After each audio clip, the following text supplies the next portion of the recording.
Big boss అనేసరికి అమ్మ వచ్చేస్తుందా పనికి మాలిన షో, ఇక రచ్చ మామూలుగా ఉండదు అని తిట్టుకుంటారు. కానీ ఆ తిట్టిన నోళ్ళే ఈ ఆట గురించి చెప్పకుండా ఉండలేరు. మరి అదే ఈ ఆటలో ఉన్న మ్యాజిక్. ఈ ఆటను ఎంత ఎక్కువ మంది తిట్టుకుంటారో అంతే ఎక్కువ మంది చూస్తుంటారు. ఇక బిగ్ బాస్ ఆట మొదలైందంటే రచ్చ మామూలుగా ఉండదు. ఇప్పుడు సీజన్ 8 రంగం సిద్ధమైంది. బిగ్ బాస్ సీజన్ 8కి సంబంధించిన అఫీషియల్ టీజర్ రిలీజ్ కావడంతో బిగ్ బాస్ సందడి ఊపందుకుంది. కూర రుచిగా రావాలంటే అందులో మసాలా దినుసులు మంచి ముమ్మరంగా ఉండాలి. అలాగే ఆట రంజుగా సాగాలంటే కంటెస్టెంట్స్ ఎంపిక కూడా చాలా కీలకం. అదిరిపోయేలా నాగార్జున హోస్టింగు, అద్భుతమైన టాస్కులు ఉన్నా ఆ టాస్కులను రంజుగా సాగించే కంటెస్టెంట్స్ లేకపోతే బిగ్ బాస్ ఆటలో మజా ఉండదు. కాబట్టి సీజన్ హిట్ అవ్వాలన్నా ఫ్లాప్ అవ్వాలన్నా కంటెస్టెంట్సే కీలకం. కాబట్టి 8వ సీజన్లో కంటెస్టెంట్స్ ఎవరన్న దానిపై లేటెస్ట్ అప్డేట్స్తో పాటు అసలు బిగ్ బాస్ సీజన్ 8 ఎప్పుడు ప్రారంభం కావచ్చు, కంటెస్టెంట్స్ ఎంపిక ఎలా ఉండబోతుంది, ఇంటర్వ్యూలు ఎలా సాగుతున్నాయి, మొత్తం ఎంతమంది హౌస్లోకి వచ్చే అవకాశం ఉందన్న వాటిపై కూడా ఓ లుక్కేద్దాం. బిగ్ బాస్ సీజన్ 4 నుంచి సెప్టెంబర్ సెంటిమెంట్ను ఫాలో అవుతున్నారు. తెలుగులో మొట్టమొదటి సీజన్ జూలై 1, 2016న ప్రారంభం కాగా రెండో సీజన్ జూన్ 10న ప్రారంభమైంది. ఇక మూడో సీజన్ జూలై 21న ప్రారంభమైంది. ఇక సీజన్ 4 నుంచి సెప్టెంబర్ సెంటిమెంట్గా వర్కౌట్ అయ్యింది. నాలుగో సీజన్ 7వ సీజన్ వరకు సెప్టెంబర్లోనే బిగ్ బాస్ ప్రారంభం అవుతుంది. దానిలో భాగంగా ఈ 8వ సీజన్ కూడా సెప్టెంబర్ నెల ముహూర్తం దాదాపు ఖరారైనట్టే. సెప్టెంబర్ 8 ఆదివారం నుంచి బిగ్ బాస్ సీజన్ 8 ప్రారంభమయ్యే అవకాశం ఉంది. ప్రస్తుతం స్టార్ మా ఛానల్లో కిరాక్ బాయ్స్ కిలాడి గర్ల్స్ గేమ్ షో ప్రసారం అవుతుంది. ఇది సెప్టెంబర్ 1 ఆదివారం నాటికి ముగియనుండగా ఆ తరువాతి ఆదివారం నుంచి బిగ్ బాస్ 8 ప్రారంభం కావడం ఖాయంగా కనిపిస్తుంది. మొత్తం 106 రోజులు బిగ్ బాస్ సీజన్ 8 ప్రసారం కానుండగా డిసెంబర్ 22 నాటితో బిగ్ బాస్ 8 ముగిసే అవకాశం ఉంది. ఇక నాగార్జున హోస్ట్ చేస్తుండగా అన్నపూర్ణ స్టూడియోస్లోనే బిగ్ బాస్ సెట్ వర్క్ పని శరవేగంగా జరుగుతుంది.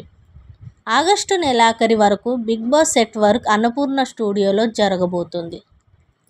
ఇక కంటెస్టెంట్స్ ఎంపికకి సంబంధించి మార్చి నెల నుంచి వేట మొదలుపెట్టగా దాదాపు 200 మందికి పైగా కంటెస్టెంట్స్ని ఎంపిక చేసి వారికి ఫోన్ కాల్స్, మెయిల్స్ ప్రక్రియను పూర్తి చేశారు. ఇంకా కొంతమందికి మెయిల్స్ వెళ్తూనే ఉండగా జూలై తొలి వారం నుంచి ఎంపిక చేసిన కంటెస్టెంట్స్కి ఇంటర్వ్యూలు చేపట్టారు. మెయిల్స్, ఫోన్ కాల్స్ ద్వారా ఎంపిక చేసిన ఈ 200 మంది కంటెస్టెంట్స్లో 50 మందిని ఫైనల్ చేసి ఆ 50 మందిలో 20 మందిని హౌస్లోకి పంపబోతున్నారు. మరో 5గురిని షార్ట్ లిస్ట్ చేసి వైల్డ్ కార్డ్ ఎంట్రీతో స్టాండ్ బైగా ఈ 5గురిని అందుబాటులో ఉంచబోతున్నారు. మొత్తం 25 మందిలో 22 మందిని హౌస్లోకి పంపబోతుండగా మరో 3 సీజన్ 8 ముగిసే వరకు కూడా హోటల్ గదికే పరిమితం కాబోతున్నారు. వారు హౌస్లోకి అడుగు పెట్టకపోయినా కూడా మొత్తం 106 రోజుల రెమ్యునరేషన్ అందించనున్నారు. అయితే వీరిని ఆ తరువాతి సీజన్లో అవకాశం ఇచ్చే అవకాశం ఉంది.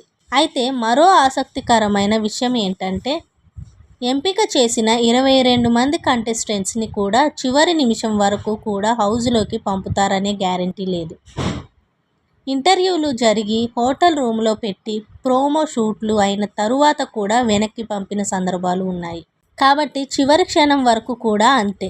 బిగ్ బాస్ స్టేజ్పై అడుగు పెట్టే వరకు కూడా ఫైనల్ లిస్ట్లో ఎలాంటి మార్పులు చేర్పులైనా జరగొచ్చు. నెంబర్ 1 ఆలీ తమ్ముడు కయ్యం అలీ. నెంబర్ 2 జన సైనికురాలు Rekha Bose. Number 3 comedian Bunchik Bablu. Number 4 comedian my village show Anil. Number 5 comedian Yadamaraju. Number 6 నటి YouTuber Sonia Singh. Number 7 comedian Prabhas Seeno. Number 8 anchor Ritu Chaudhary. Number 9 dancer Anjali Pavan. Number 10 Dhee fame Shweta Naidu. Number 11 Amrutha Pranay. Number 12 singer Saketh. Number 13 serial నటి హారిక. నెంబర్ 14 సీరియల్ నటుడు నిఖిల్. నెంబర్ 15 సీరియల్ నటుడు Srikar. Number 16 comedian Ravi Shivateja. Number 17 Neethone dance Akshitha. Barrelakka Kumari aunty, anchor Vishnupriya, anchor Vindhya Visakha ఇలా చాలామంది పేర్లు వినిపిస్తున్నాయి. ప్రస్తుతానికైతే కయ్యం రేఖా భోజులు ఇంటర్వ్యూ ప్రాసెస్ కంప్లీట్ చేసినట్లు తెలుస్తోంది. మరి వీరిలో ఎవరెవరు బిగ్ బాస్ సీజన్ 8కి రాబోతున్నారు, ఎవరు ఎలా ఆడబోతున్నారు అనేది వేచి చూడాల్సి ఉంది.